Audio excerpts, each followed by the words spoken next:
Namang pinabulaanan ni Justice Secretary Laila De Lima ang kumakalat na ulat ukol sa di umano'y partisipasyon ng mga tropang Amerikano sa Mamasapano encounter. Samantala, dumating na sa bansa ang bagong batch ng mga Pilipinong inilikas mula sa Libya. Samantala naman, kakaibang challenge ang ipatutupad ngayon sa Makati na tinaguriang Rice Bucket Challenge. Samantala, asahan na mas maraming trabaho ang magbubukas ng... The House Ad Hoc Committee on the proposed Bangsamoro Basic Law has decided. Samantala, muli namang idinaas sa yellow alert ng National Grid Corporation. Samantala, inihayag ng mga makakaasa ang mga mamumuhunan sa Pilipinas na Confidence continues to grow among foreign businessmen to invest in the Philippines, and foreign chambers are working. Political season in the country is heating up with barely 2 years before the May 2016 presidential election.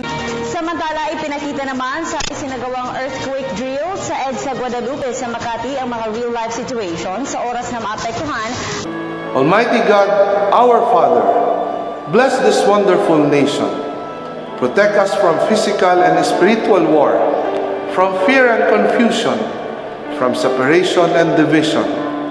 Be present to our leaders. Give them wisdom and courage, affection and compassion, as they ponder decisions affecting peace of its people.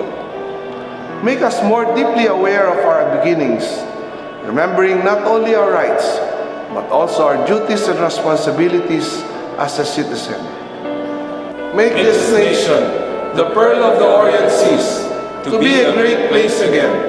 May all its people know clearly your will, that they may fulfill the call for us in the salvation of this land and the restoring of all things.